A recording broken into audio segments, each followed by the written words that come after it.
ആയിക്കോട്ടെ. സത്യം ഇന്ന് കുറച്ച് ചാള കിട്ടിയേട്ടാ. സത്യമായ രാത്രി അവിടെ ഭാര്യ ബുദ്ധിമുട്ടി എനിക്ക് ഇഷ്ടമല്ല കേട്ടാ. അങ്ങനെ ഇന്നെന്തോ ഒരു ഇത് തോന്നി അവള് എന്തായാലും കുറച്ച് എനിക്ക് മീൻ പീര ഭയങ്കര ഇഷ്ടം കേട്ടോ. ഈ മാങ്ങ വെച്ചുണ്ടാക്കുന്ന മീൻ പീരയും പിന്നെ മാങ്ങ വെച്ചുണ്ടാക്കുന്ന കറിയെ ഭയങ്കര ഇഷ്ടമാണ്. എന്തായാലും ഞാൻ തേങ്ങയൊക്കെ അരച്ച് കൊടുത്ത് അവളെല്ലാം മീൻ കണ്ടിച്ച് അതെല്ലാം ചെയ്ത് ഞാൻ കറിയൊക്കെ റെഡിയാക്കി തന്നു കേട്ടാ.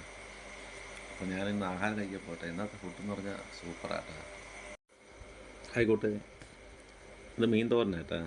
ഭാര്യ ഉണ്ടാക്കുന്ന നല്ല ടേസ്റ്റ് ആയിട്ട് അവിടെ ഉണ്ടാക്കുന്ന മീൻ തോരൻ നല്ല ടേസ്റ്റാണ്. ഇത് കോവയ്ക്ക് രാവിലത്തെ കേട്ടാ, കോവയ്ക്ക എന്നിട്ട് ചാള പൊരിച്ചത് പിന്നെ മീൻ കറിയാട്ടാ. നല്ല മാങ്ങ തെറിച്ച കറി. എനിക്ക് ഭയങ്കര ഇഷ്ടമായി കറി കേട്ടാ. ഇതെല്ലാം വില തിരുമ്പോൾ നല്ല ടേസ്റ്റാണ് കൂട്ടാരെ.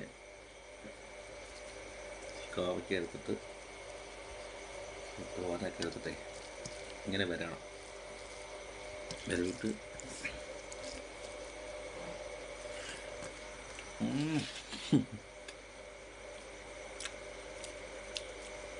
ആ പുളിയും എല്ലാം കാണാൻ സൂപ്പറായിട്ടേ. എനിക്ക് ഭയങ്കര ഇഷ്ടമായിട്ടാ ഈ മാങ്ങ വെച്ച കറിയും ഈ മീൻ തോരൻ ഭയങ്കര ഇഷ്ടമായിട്ടാ.